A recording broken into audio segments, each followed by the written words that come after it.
नमस्कार बच्चों, स्वागत करती हूँ आपका विंसम डिजिटल लर्निंग प्लेटफॉर्म पे।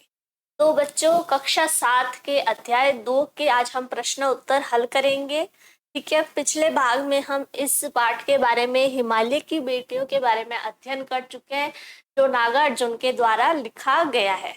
इसमें लेखक ने हमें ठीक है निबंध एक लेख लिख के हिमालय की बेटियों द्वारा नदियों के बारे में, उनके महत्व के बारे में और नदियों के प्रति उनकी श्रद्धा के बारे में बताया है। उन्होंने हिमालय की बेटियों में हमें बताया कि हिमालय जो है वो एक पिता के रूप में है और नदियां जो है वो उनकी बेटियां हैं, और नदियों को उन्होंने कई और उपमाएं भी दी हैं। तो आज इस पाठ के हम प्रश्न उत्तर हल करेंगे। चलिए देखते हैं। देखिए, निबंध से लेख से जो हमारा पहला प्रश्न है वो है, नदियों को मां मानने की परंपरा हमारे यहाँ काफी पुरानी है, लेकिन लेखक नागार्जुन उन्हें और किन रूपों में देखते हैं। ठीक है, नदियों को जो है हम मां मानते हैं, उन्हें गंगा मैया, यमुना मैया जैसे हम उपमाएं देते हैं, संबोधित करते हैं। लेकिन नागार्जुन ने, हमारे लेखक ने, माँ के अलावा भी उन्हें और भी कई उपमाएं दी हैं, और वो कौन कौन सी है। तो नदियों को माँ स्वरूप तो माना ही गया है, लेकिन लेखक नागार्जुन ने उन्हें बेटियों, प्रेयसी, बहन के रूप में भी देखा है। तो माँ के साथ साथ उन्होंने एक बेटी, प्रेयसी और बहन के रूप में भी नदियों को देखा है। अगला प्रश्न देखते हैं। सिंधु और ब्रह्मपुत्र की क्या विशेषताएं बताई गई है। लेखक ने सिंधु और ब्रह्मपुत्र जो नदी है उनकी क्या विशेषताएं बताई है। तो चलिए देखते हैं क्या विशेषताएं बताई है। सिंधु और ब्रह्मपुत्र हिमालय से निकलने वाली प्रमुख और बड़ी नदियां हैं। तो लेखक ने सिंधु और ब्रह्मपुत्र को हिमालय की क्या बताया है, बड़ी बेटियां बताया है, क्योंकि ये दो बड़ी प्रमुख नदियां हैं। इन दो नदियों के बीच से अन्य दो छोटी बड़ी नदियां बहती है। ये नदियां दयालु हिमालय के पिघले दिल की एक एक बूंद इकट्ठा होकर ये नदी बनी है। ये नदियां सुंदर एवं लुभावनी लगती है। तो हमने पाठ में पढ़ा था कि नदियों का उद्गम, नदियों का जो निर्माण, जो जन्म है वो कैसे होता है। ये जो हिमालय होता है उस पे जमी हुई बर्फ होती है, वो पिघल पिघल कर, ठीक है, रिस करके बूंद बूंद से छोटी छोटी धाराएं निकलती है और वो आगे जाकर विशाल नदियों का रूप लेती है। तो इसमें बताया गया कि हिमालय जो है उसके पिघले दिल, मतलब जो पिघली हुई बर्फ है उसकी एक एक बूंद इकट्ठा होकर ये नदी बनी है। और ये नदियां जो है वो, ये जो नदियां है वो क्या है, सुंदर एवं लुभावनी लगती है। और ये जो नदियां है अत्यधिक सुंदर होती है और मन को लुभाने वाली होती है। अगला प्रश्न देखते हैं। काका कालेलकर ने नदियों को लोक माता क्यों कहा है। देखिए इसका उत्तर देखिए, जल ही जीवन है। ये नदियां हमें जल प्रदान कर जीवन दान देती है। ये नदियां लोगों के लिए कल्याणी एवं माता के समान पवित्र है। अब देखिए, मनुष्य जो है वो, और पेड़ पौधे हैं, जीव जंतु है, ठीक है, ये सभी क्या है, जल पर निर्भर करते हैं। ठीक है, जल ही जीवन है। ठीक है, अगर जल नहीं होता तो हम भी नहीं होते। तो यही जल जो है हमें किससे मिलता है, नदियों से मिलता है। और नदियों से जल प्रदान कर क्या नदियां हमें क्या देती है, जीवन दान देती है। तो इस प्रकार से वो क्या हो गई, कल्याणी, कल्याण करने वाली हो गई और माता के समान पवित्र। इन नदियों के किनारे ही लोगों ने अपनी पहली बस्ती बसाई। अब इन नदियों के किनारे ही पे लोग क्या करते हैं, बस्ती बसाते हैं और खेती बाड़ी करना शुरू किया, और वहीं पे क्या है, खेती बाड़ी करना शुरू किया। इसके अलावा ये नदियां गांवों और शहरों की गंदगी भी अपने साथ बहाकर ले जाती रही है। इनका जल भूमि की उर्वरा शक्ति बढ़ाने में विशेष भूमिका निभाता है। मानव के आधुनिकीकरण में, जैसे बिजली बनाना, सिंचाई के नवीन साधनों आदि में इन्होंने पूरा सहयोग दिया है। जैसे जैसे विकास हो रहा है, आधुनिकीकरण हो रहा है, तो बिजली जो है वो किससे बनती है? पानी से बनती है। खेती बाड़ी करने के लिए क्या है, खेतों को क्या है, सिंचाई करनी पड़ती है, उसमें भी जल की मात्रा लगती है। तो इसमें भी क्या है, सिंचाई के जो नवीन साधन है, इसमें भी नदियों का पूरा पूरा सहयोग रहा है। मनुष्य के लिए ही नहीं बल्कि पशु पक्षी, पेड़ पौधों आदि के लिए बहुत जरूरी है। सिर्फ मनुष्य के लिए नहीं, नदियां जो है वो पेड़ पौधों, पशु पक्षी, इस प्रकार नदियां हमारे लिए कल्याणकारी है। यही कारण है कि काका कालेल करने उन्हें लोक माता कहा है। तो ये नदियां जो है एक रूप से नहीं, अनेक रूपों से क्या है, हमारा कल्याण करती है। तो इसलिए नदियों को क्या कहा गया है? लोक माता कहा गया है। अगला प्रश्न देखते हैं। हिमालय की यात्रा में लेखक ने किन किन की प्रशंसा की है? जब हिमालय के बारे में बताया गया, नदियों की यात्रा के बारे में बताया गया, तो उसमें क्या है, लेखक ने और किन किन चीजों की क्या है, किन किन की प्रशंसा की है? तो किन किन की प्रशंसा की है हिमालय की यात्रा में? लेखक ने नदियों, पर्वतों, बर्फीली पहाड़ियों, हरी भरी घाटियों तथा महासागरों की बुरी मतलब अत्यधिक प्रशंसा की है। अब देखिए, हमने अभी प्रश्न किए हैं लेख से संबंधित, जो हमारे पाठ के अंदर से थे, पाठ से संबंधित। लेकिन अब हम प्रश्न उत्तर करेंगे लेख से आगे। देखिए इसका पहला प्रश्न, नदियों और हिमालय पर अनेक कवियों ने कविताएं लिखी है। इन कविताओं का चयन कर उनकी तुलना पाठ में निहित नदियों के वर्णन से। तो देखिए, कई कवियों ने हिमालय के ऊपर कविताएं लिखी है, जैसे जयशंकर प्रसाद ने हो गए, रामधारी सिंह दिनकर हो गए, गोपाल सिंह हो गए, नागार्जुन हो गए। तो इन्होंने क्या है, हिमालय पर अलग अलग कविताएं लिखी है और इन कविताओं की हमें तुलना करनी है। ठीक है, तो देखिए नागार्जुन ने अपनी कविता जो हमने पढ़ा है, ठीक है, उसमें उन्होंने लेख में क्या बताया है? इस पाठ में लेखक ने, नागार्जुन ने कई पवित्र और विशाल नदियों के बारे में बताया है कि वह कैसे हिमालय की चोटी से निकलती है, सभी प्राणियों, जीव जंतु और पशु पक्षियों आदि को जीवन प्रदान करती है, सारे प्रदूषण को समाप्त करती है, वातावरण को स्वच्छ रखती है, फसल को उगाने में मदद करती है, फिर समुद्र में समा जाती है। और इसका एक और पक्ष ये है कि नागार्जुन ने भावात्मक रूप से अपने लेख में लिखा है। उन्होंने हिमालय और नदियों को पिता और बेटी का रूप दिया है। ठीक है, वही समुद्र को जो है वो हिमालय का दामाद बताया है। और कई कई नदियों पे उन्होंने बहन और प्रेयसी की उपमाएं भी दी हैं। ठीक है, तो इसमें क्या है, लेख में एक भावात्मक पक्ष भी जुड़ा हुआ है। वही दूसरी ओर हम देखें तो रामधारी सिंह दिनकर ने या फिर जयशंकर प्रसाद ने हिमालय की क्या बताई है, अपनी कविताओं में उनकी महिमा बताई है, उनका कितना विशाल होना बताया है और वो कैसे सदियों से रहे हैं। ठीक है, तो ये सभी बताया गया है। दूसरा प्रश्न देखिए, गोपाल सिंह नेपाली की कविता हिमालय और हम, रामधारी सिंह दिनकर की कविता हिमालय तथा जयशंकर प्रसाद की कविता हिमालय के आंगन में पढ़िए और तुलना कीजिए। तो बच्चों, इनकी कविताएं आपको पढ़नी है और इनकी तुलना करनी है।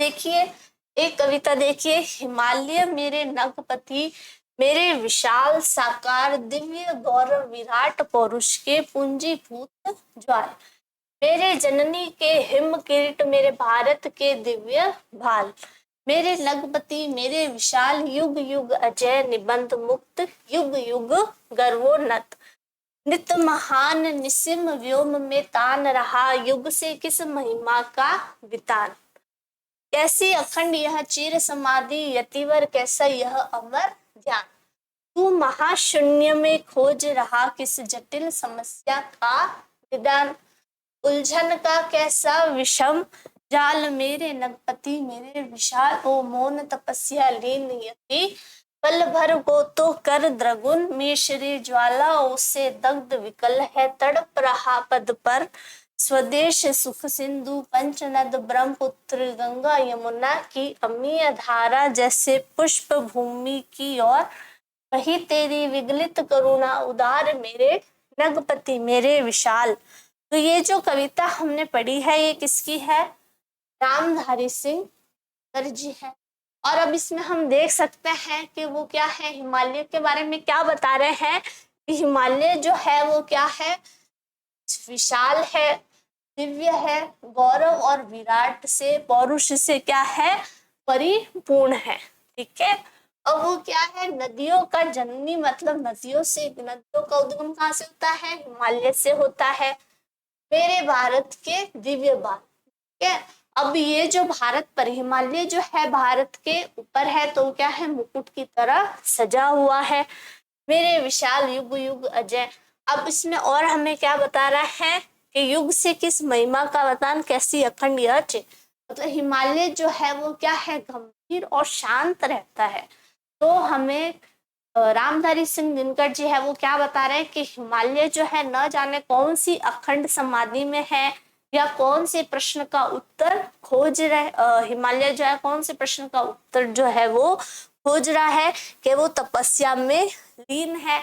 और वो उनसे क्या करते हैं, प्रार्थना करते हैं कि पल भर के लिए तो क्या है, द्रगुन्मेष, मतलब अपनी आंखों को खोले, मतलब अपनी तपस्या को भंग करे। तो ये कविता हमने रामधारी सिंह दिनकर जी की पढ़ी है। तो उपरोक्त कविता की तुलना यदि नागार्जुन, जो हमने लेख पढ़ा है हिमालय की बेटियां, उससे अगर ये तुलना की जाए तो हम पाते हैं कि रामधारी सिंह दिनकर ने अपनी कविता में हिमालय की विशालता का वर्णन किया है। जैसा मैंने बताया कि वो हिमालय की विशालता का, विराट का, पौरुष का वर्णन कर रहे हैं। अपनी कविता में हिमालय की विशालता का वर्णन किया है। इस कविता में दर्शाया गया है कि हिमालय का भारतवासियों से प्राचीन काल से अत्यंत अनिष्ट संबंध है। और इसमें बताया गया है कि हिमालय और भारतवासियों का संबंध जो है वो क्या है, बहुत ही प्राचीन काल से है, पुराने समय से है, और अनिष्ट संबंध है, मतलब काफी घनिष्ठ संबंध है। भारत धरती का मुकुट हिमालय पर्वत, बताया कि हिमालय जो है वो भारत के ऊपर है, तो कैसे लगता है कि भारत का मानो हिमालय मुकुट हो। अपनी जड़ों को पाताल तक ले जाए हुए है, उसके धवल शिखर आकाश का चुंबन करते हैं। यहाँ कवि वो इतना ऊंचाई पर है कि हिमालय जो है वो क्या है, आकाश का चुंबन करते हैं। यहाँ कवि दिनकर ने हिमालय को प्राचीन काल से समाधि में लीन होकर किसी समस्या का हल ढूंढने का प्रयास किया है।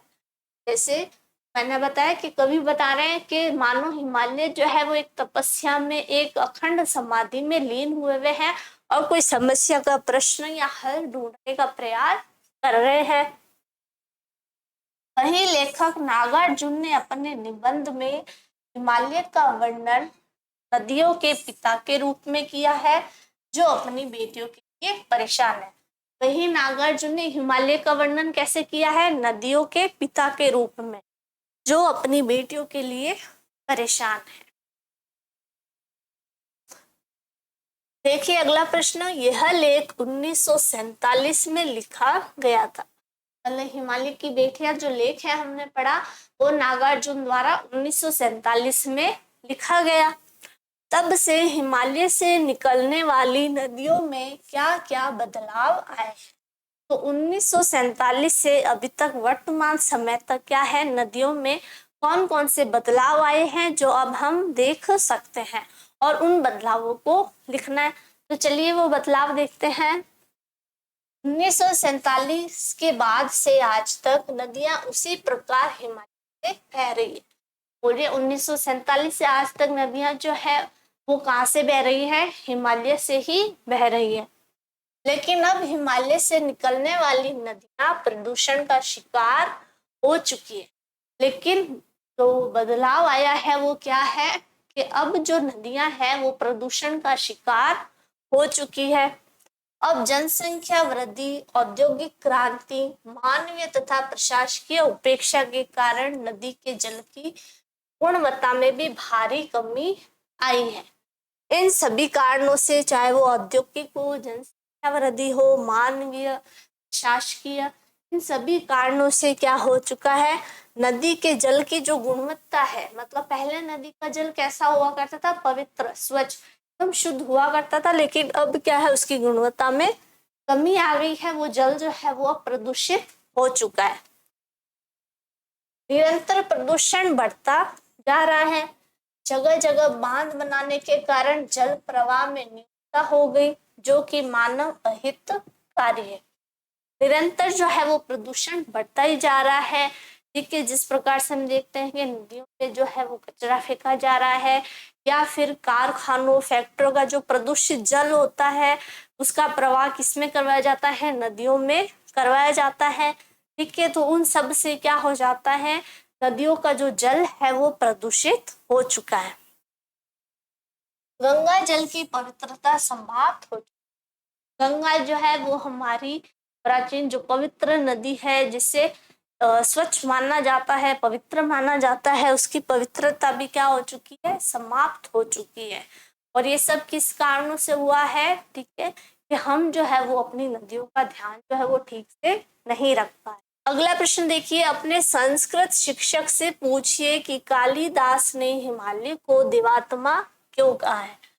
कालिदास के बारे में हमने पाठ में पढ़ा था कि कालिदास जो है वो महाकवि है, उन्होंने काव्य खंड मेघदूतम की रचना की है। तो अपने संस्कृत शिक्षक से पूछकर ठीक है क्या करना है कि कालिदास ने हिमालय को देवात्मा क्यों कहा है।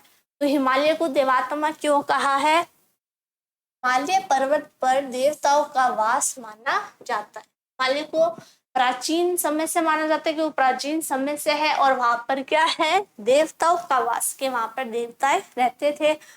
ऋषि मुनि यहाँ तपस्या करते हैं, और काफी ऋषि और मुनियों ने यहाँ पर तपस्या की है, साधना की है, इसलिए कालिदास ने हिमालय को देवात्मा कहा है। और इसी वजह से कालिदास ने क्या कहा है, हिमालय को देवात्मा कहा है। ठीक है, हमारे जो भगवान शिव है उनका भी निवास इसी हिमालय पर्वत, जो कैलाश पर्वत हिमालय में से माना जाता है, तो उनका निवास स्थान भी हिमालय में पाया जाता है। तो इन सभी कारणों से क्या है, हिमालय को देवात्मा कहा है। अनुमान और कल्पना से संबंधित अब प्रश्न देखेंगे। इसमें आपको अनुमान लगाना है और कल्पना भी करनी है। पहला प्रश्न देखिए, लेखक ने हिमालय से निकलने वाली नदियों को ममता भरी आंखों से देखते उन्हें हिमालय की बेटियां कहा है। आप उन्हें क्या कहना चाहेंगे, नदियों की सुरक्षा के लिए कौन कौन से कार्य हो रहे हैं, जानकारी प्राप्त करें और अपना सुझाव दें। जब लेखक ने नदियों को हिमालय से निकलते हुए देखा तो उन्होंने क्या कहा कि ये नदियां जो है वो क्या है, हिमालय की बेटियां है। अब आपको ये भी बताना है कि नदियों की सुरक्षा के लिए कौन कौन से कार्य हो रहे हैं और कौन कौन से सुझाव हम दे सकते हैं। तो लेखक ने नदियों को हिमालय की बेटियां कहा क्योंकि वह नदियों का उद्गम स्थल है। ठीक है, जैसा हमने बोला कि हिमालय से नदियों का उद्गम होता है, पर हम उन्हें मां समान ही कहना चाहेंगे क्योंकि वे हमें तथा धरती को जल प्रदान करती है। हमारी प्यास बुझाने के साथ साथ खेती की भी प्यास जाती है। हमारी प्यास तो बुझाती है, इसके साथ साथ क्या है, खेतों की भी है, मतलब जो फसलें उगाई जाती है, खेती की जाती है, तो उसमें सिंचाई के लिए नदियों का पानी होता है। एक सच्चे माँ व मित्र के रूप में नदियां हमारी सदैव हितैषी रही है और उन्होंने भलाई की।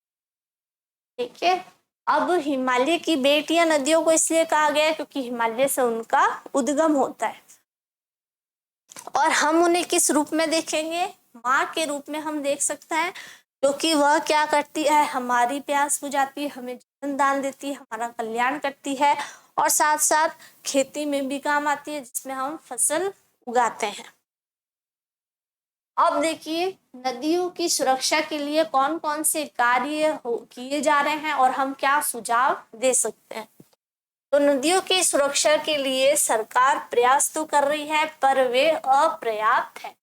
नदियों की सुरक्षा के लिए प्रयास किए जा रहे हैं, कार्य किए जा रहे हैं, लेकिन वह क्या है, अपर्याप्त है। उनमें दिखावा अधिक है, वास्तविकता कम है। अभी तक उनमें गिरने वाले कारखाने के कचरे को रोका नहीं जा सका है। मतलब नदियों में जो अभी जो कारखाने हो गए, रासायनिक पदार्थ हो गए, जो ये सभी नदियों में डाला जाता है, इन पर अभी तक कोई रोक नहीं लग सकी। फिर भी नदियों की सुरक्षा के लिए हमारे देश में कई योजनाएं बनाई जा रही है, लेकिन फिर भी नदियों की सुरक्षा के लिए क्या है, अलग अलग योजनाएं बनाई जा रही है। जो निम्न है, नदियों के जल को प्रदूषण से बचाना है। नदियों के जल को क्या है, प्रदूषण से बचाना है। जो नदियों का बहाव है उसको सही दिशा देना, जिससे क्या हो, किसी को भी नुकसान ना हो, वो बस्तियों में या शहरों में प्रवेश, इससे क्या है, कोई भी हानि ना हो। अधिक नहरों के निर्माण पर रोक लगाना। नहरों का जितना निर्माण होगा नदियों का पानी बट जाएगा, उनमें जो है वो कम हो जाएगी। जल का कटाव रोकना, नदियों की सफाई की उचित व्यवस्था करना आदि। परंतु आज इस बात की आवश्यकता है कि शीघ्रता से इन योजनाओं को लागू कर दिया जाए। तो ये सभी जो सुझाव दिए गए हैं, योजना बनाई जा रही है, तो हमें आवश्यकता ये है कि इन योजनाओं को लागू कर दिया जाए। नदियों के सफाई की उचित व्यवस्था की जाए, उनमें कचरे फेंकने पर रोक लगाई जाए, जो कल कारखानों से निकलने वाला दूषित जल और रसायन है तथा शव प्रवाहित करने पर रोक लगाई जाए। नदियों की पवित्रता बनाए रखने के लिए जन चेतना जगानी होगी, सरकार को भी कई उपाय करने होंगे। तो ये सभी जो योजनाएं हैं, जो कार्य और सुझाव है, वो हम नदियों की सुरक्षा के लिए कर सकते हैं। और प्रत्येक व्यक्ति को भी क्या है, अपनी चेतना जगानी होगी और नदियों की सुरक्षा करनी होगी। नदियों से होने वाले लाभों के विषय में चर्चा कीजिए और इस विषय पर 20 पंक्तियों को एक निबंध लिखिए। तो हमें नदियों से कौन कौन से लाभ होते हैं उस पर चर्चा करनी है और एक निबंध लिखना है। तो हम निम्न बिंदुओं पर निबंध लिख सकते हैं, ठीक है। जैसे जल प्राप्ति, बांध बनाना, वर्षा में सहायक, सिंचाई में सहायक, आवागमन हेतु सहायक, बिजली बनाना, सिंचाई करना। जितना हम लिख सके उतना हम निबंध में लिख सकते हैं और इन निम्न बिंदुओं का इस्तेमाल करके, उपयोग करके हम एक निबंध लिख सकते हैं, जो निम्न प्रकार से होगा। चलिए देखते हैं। नदियां हमारे जीवन का आधार है। बर्फीले पहाड़ों से अस्तित्व पाकर धरती के धरातल पर बहती हुई नदियां अपना सुधा रस, ठीक है, सुधा रस यानी अमृत रूपी जो जल है वो हमें देती है। असंख्य प्राणियों को प्रदान करती है। प्राणी मात्र की प्यास बुझाने के अतिरिक्त नदियां धरती को उपजाऊ बनाती हैं। जो प्राणी है, मनुष्य हो गए, पशु पक्षी हो गए, इनकी प्यास बुझाने के अलावा भी क्या है, धरती को उपजाऊ बनाती है।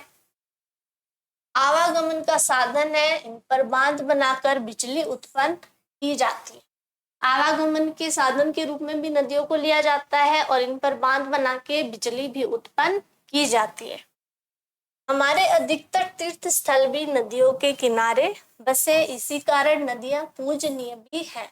हमारे जो तीर्थ स्थल है वो भी क्या है, नदियों के किनारे। जैसे हमने पाठ में पढ़ा था कि जो बस्तियां हैं वो नदियों के किनारे ही बसाई जाती थी।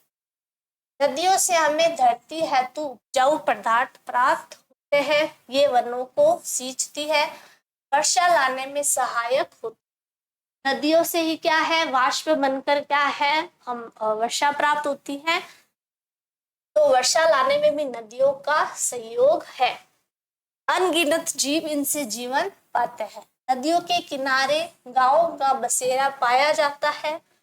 गांव के लोग अपनी छोटी बड़ी सभी आवश्यकताएं जैसे सिंचाई करना, पानी पीना, कपड़े धोने, नहाने, जानवरों है तो नदियों का जल ही प्रयोग करते हैं। तो नदियों के किनारे जो बस्तियां, जो गांव बसते हैं, उनके सभी कार्य जो है वो नदियों के द्वारा ही संपन्न किए जाते हैं।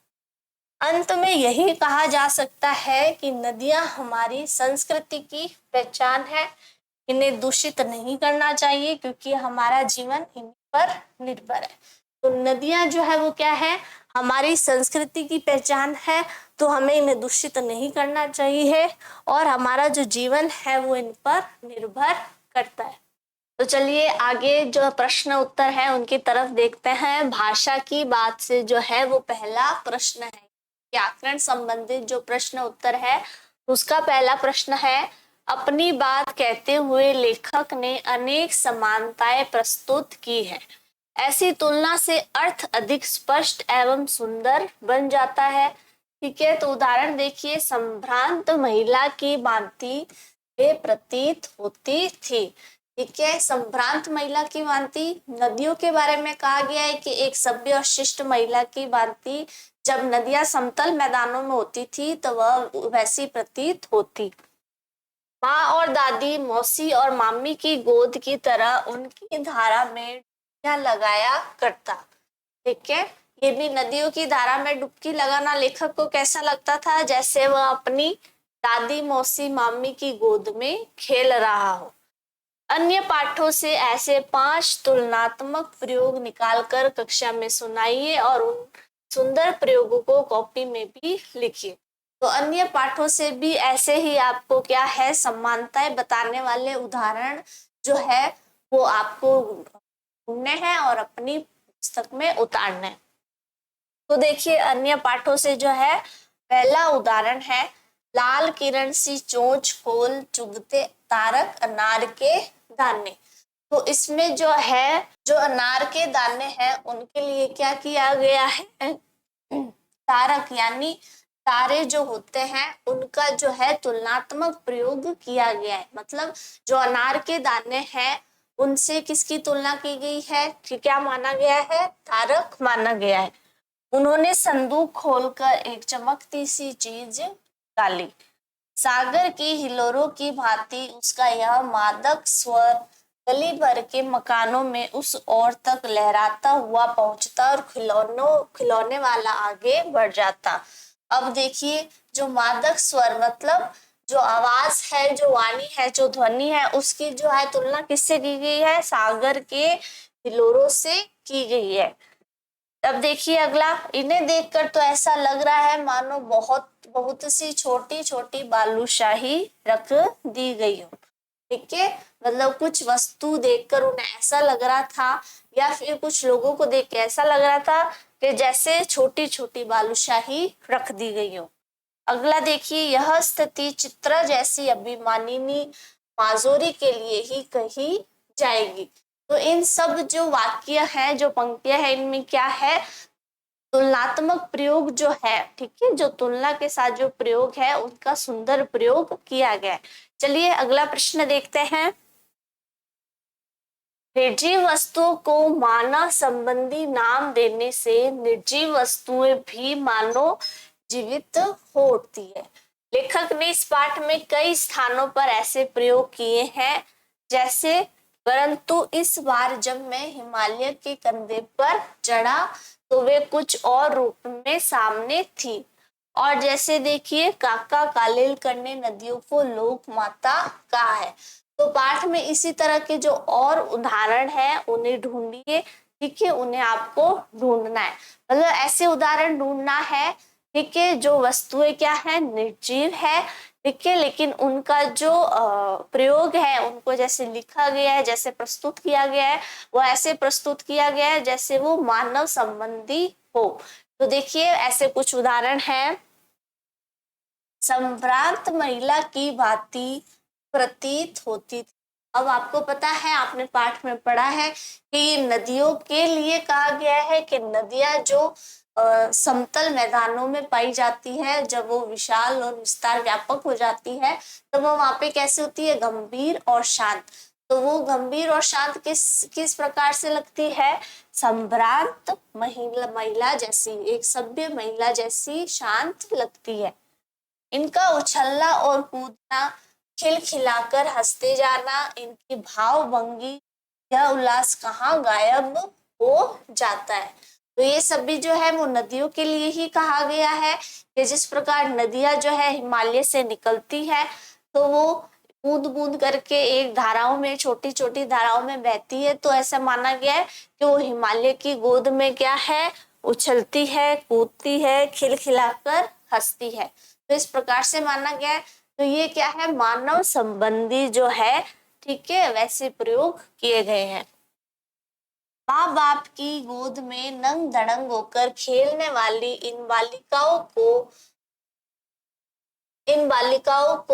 ठीक है, अपने पिता का विराट प्रेम पाकर भी अगर इनका मन अतृप्त ही रहता है तो कौन होगा जो इनकी प्यास मिटा सकेगा।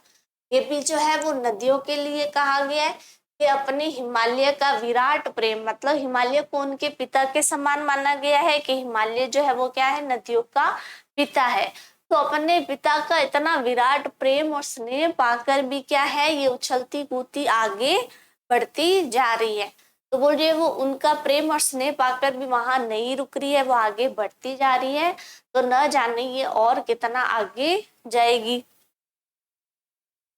अगला देखिए, बूढ़े हिमालय की गोद में बच्चियां बनकर ये कैसे खेला करती है। हिमालय को क्या बताया गया, एक बूढ़े बाबा का रूप दिया गया है। एक पिता है जो बूढ़ा हो गया है, उनकी गोद में क्या है, बच्चियां यानी नदियां बनकर, नदियां जो है वो बच्चियां बनकर किस प्रकार से खेला करती है। अगला देखिए, हिमालय को ससुर और समुद्र को उसका दामाद कहने में कुछ भी झिझक नहीं होती। हिमालय को क्या है, ससुर कहा गया है और समुद्र को उसका दामाद कहा गया है, क्योंकि हिमालय में क्या होता है, नदियों का जन्म होता है और वो आगे बढ़कर किसमें समा जाती है, समुद्र में समा जाती है। चलिए अगला प्रश्न देखते हैं। देखिए, पिछली कक्षा में आप विशेषण और उसके भेदों से परिचय प्राप्त कर चुके हैं। नीचे दिए गए विशेषण और विशेष्य संज्ञा का मिलान कीजिए। अब आपको पता है संज्ञा और सर्वनाम की जो विशेषता बताते हैं, संज्ञा सर्वनाम के शब्दों की विशेषता बताने वालों को क्या कहते हैं, विशेषण कहते हैं। अब देखिए, जो विशेषता बताने वाले शब्द होते हैं उन्हें तो क्या कहेंगे, विशेषण, और जिसकी विशेषता बताई जा रही है उन्हें हम क्या कहते हैं, विशेष्य कहते हैं। तो अब आपको विशेषण और विशेष्य का क्या करना है, मिलान करना है। तो देखिए, मैंने आपके लिए ये मिलान करके रखा है। तो देखिए, जो विशेषण है और विशेष्य है, संभ्रांत महिला, ठीक है, तो जो जिसकी विशेषता बताई जा रही है वो क्या है, महिला है, और उसकी विशेषता क्या है कि वो संभ्रांत है यानी शिष्ट है, सभ्य है। समतल आंगन, अब जिसकी विशेषता बताई जा रही है वो क्या है, आंगन, और उसकी विशेषता क्या है कि वो आंगन समतल है। वर्षा और मूसलाधार, तो इसमें देखिए वर्षा की विशेषता, उसका गुण क्या बताया जा रहा है कि वह मूसलाधार है। इधर देखिए नदियों की विशेषताएं क्या बताई जा रही है कि वो चंचल है। जंगल जो है उसका रूप, उसकी जो विशेषता है वो क्या बताई जा रही है, घना। तो इस प्रकार से क्या हो जाएगा, विशेषण और विशेष्य का मिलान जो किया है। चलिए अगला प्रश्न देखते हैं कि जो द्वंद्व समास है के दोनों पद जो है वो क्या होते हैं, प्रधान होते हैं इस समास में, और शब्द का लोप हो जाता है, और शब्द है उसका क्या हो जाता है, लोप हो जाता है, मतलब उसे हटा दिया जाता है।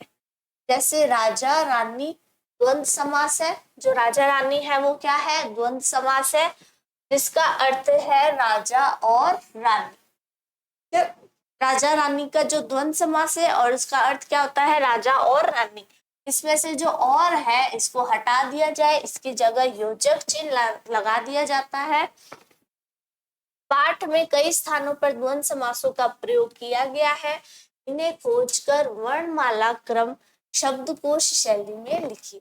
वर्णमाला क्रम शब्दकोश शैली क्या होती है? वो हमारे वर्णमाला में सबसे पहला अक्षर आता है, अ आता है, आ आता है। तो इस प्रकार से हमारा जो वर्णमाला का क्रम है, जो शब्द जो अक्षर पहले आएगा उससे संबंधित हमें क्या लिखना है? पहले लिखना है।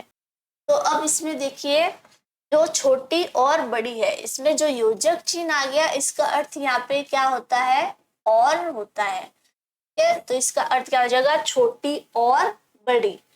भाव भंगी, भाव और भंगी, माँ बाप, माँ और बाप। ठीक है, इसी प्रकार से और भी जो उदाहरण है हमने देखे थे, जो हमने पाठ में देखे थे, दुबली पतली। ठीक है, इसमें भी योजक चिन्ह आ गया। ठीक है, तो और का जो है वो लोप करके उसकी जगह हम योजक चिन्ह लगा देते हैं। तो यहाँ पे क्या हो जाएगा? दुबला और पतला। तो इस प्रकार से क्या होता है? द्वंद्व समास में जो दोनों पद है वो क्या होते हैं? प्रधान होते हैं। पद क्या हो जाते हैं? ये हमारा पहला पद और ये हमारा दूसरा पद, ये क्या होते हैं? प्रधान, यानी दोनों ही समान होते हैं, दोनों ही आवश्यक होते हैं। चलिए अगला प्रश्न देखते हैं। नदी को उल्टा लिखने से दीन होता है, जिसका अर्थ होता है गरीब। अब देखिए, नदी शब्द है, इसको अगर हम उल्टा करके लिखेंगे तो कौन सा शब्द बनेगा? दीन शब्द बनेगा। ठीक है, और जिसका अर्थ होता है गरीब। आप भी 5 ऐसे शब्द लिखिए जिससे उल्टा लिखने पर सार्थक शब्द बन जाए। ठीक है, ऐसे शब्द लिखने हैं जिसको उल्टा करने पर भी एक सार्थक शब्द, मतलब जिसकी सार्थकता हो, जिसका कोई अर्थ निकलता हो। प्रत्येक शब्द के आगे संज्ञा का नाम भी लिखिए, जैसे नदी, भाववाचक संज्ञा। अब देखिए, रात, इसको अगर हम उल्टा करेंगे तो क्या हो जाएगा? ठीक है, तार हो जाएगा। और ये कौन सी संज्ञा हो जाएगी हमारी? ठीक है, ये हमारी हो जाएगी जैसे व्यक्तिवाचक संज्ञा। मतलब हम व्यक्तिवाचक संज्ञा में हमने देखा था कि किसी भी विशेष व्यक्ति, स्थान के या प्राणी या वस्तु का जो हम उसका शब्द लिखते हैं, जो उसका बोध कराते हैं, तो वो क्या हो जाता है? व्यक्तिवाचक संज्ञा। जाता का हो जाता है ताजा। ताजा जो है वो क्या हो जाएगा? गुणवाचक हो जाएगा। भला, लाभ, लाभ का भी क्या हो जाएगा? गुणवाचक हो जाएगा। राही और हीरा, हीरा जो है वो किस में आएगा? ठीक है, हम संज्ञा में जिस प्रकार से क्या होता है, जैसे द्रव्यवाचक संज्ञा होती है। द्रव्यवाचक संज्ञा में क्या होता है कि तीनों जो ठोस, द्रव, गैस है, ठीक है, या धातु है, इनसे बनने वाली या इनसे निकलने वाली जो वस्तुएं होती है, धातु होती है, वो किस में आता है? द्रव्यवाचक संज्ञा में आता है। तो इधर क्या हो जाएगा? द्रव्यवाचक संज्ञा। नव, वन, वन में भी क्या हो जाएगा? व्यक्तिवाचक संज्ञा हो जाएगा। नमी, मीन, इसमें भी क्या हो जाएगा? व्यक्तिवाचक संज्ञा हो जाएगा। नशा, शान, शान में क्या हो जाएगा? ये भी किसी की अवस्था, दशा, गुण बताते हैं, तो उसमें क्या हो जाता है? गुणवाचक संज्ञा हो जाता है। लाल, लल्ला, ठीक है, ये भी किसी का नाम है, तो यहाँ पे क्या हो जाएगा? व्यक्तिवाचक संज्ञा हो जाएगा। चलिए अगला प्रश्न देखते हैं। समय के साथ भाषा बदलती है, शब्द बदलते हैं और उनके रूप बदलते हैं। जैसे बेतवा नदी के नाम का दूसरा रूप वेत्रवती है। नीचे दिए गए शब्दों में से ढूंढकर इन नामों के अन्य रूप लिखिए। ठीक है, हमें कौन कौन से नाम दिए गए हैं? सतलुज, रोपड़, झेलम, चिनाब, अजमेर, बनारस। तो हमें इनके अलग नाम के जो रूप है उन्हें ढूंढकर लिखना है।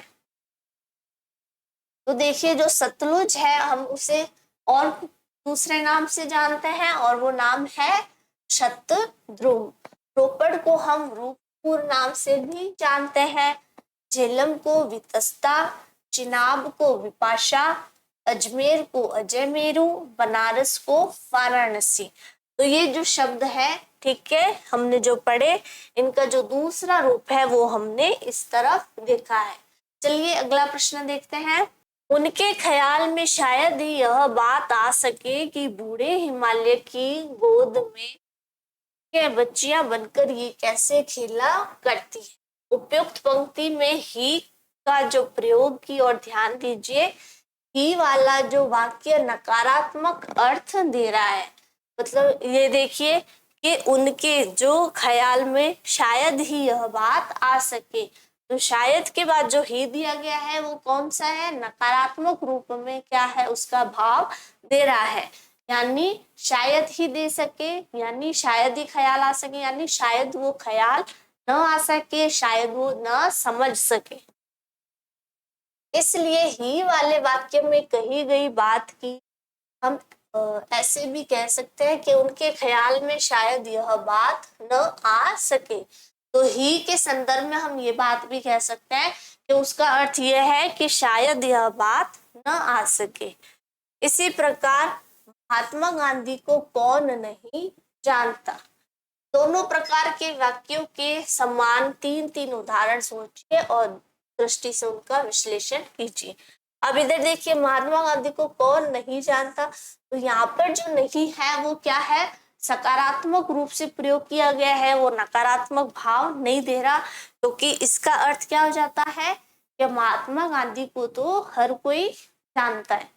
चलिए इस प्रकार से और उदाहरण जो है, वाक्य जो है वो हम देखते हैं। तो देखिए, बापू को कौन नहीं जानता, तो इसका विश्लेषण क्या हो जाता है, हर कोई बापू को जानता है। उन्हें शायद ही इस घटना की जानकारी हो, तो इसका अर्थ क्या हो जाएगा कि शायद उन्हें घटना की जानकारी न हो। वह शायद ही तुम्हें देख सके, शायद ही तुम्हें देख सके, तो इसका अर्थ क्या हो जाएगा कि वह शायद ही तुम्हें न देख सके, तो यहाँ पे क्या लग जाएगा, न देख सके। वे लोग शायद ही उधर खेले, तो बोल रहे कि वे लोग शायद इधर न खेले। ठीक है, तो ये जो हो गया क्या हो गया, नकारात्मक हो गया। और अगर हम नहीं के संदर्भ में देखें तो क्या हो जाएगा, ठीक है, बापू को कौन नहीं जानता। ठीक है, विद्यालय जो है वो कौन नहीं जाता, विद्यालय तो सभी जाते हैं। तो इस प्रकार से क्या है, हम इन वाक्यों का निर्माण कर सकते हैं और हमने इनका विश्लेषण भी किया। तो बच्चों, जो इस पाठ के जो प्रश्न उत्तर है, अभ्यास प्रश्न है, वो हमने हल किए, आपको अच्छे से समझ आए होंगे। ठीक है, तब तक के लिए keep learning and keep growing with Winsome international school. Thank you.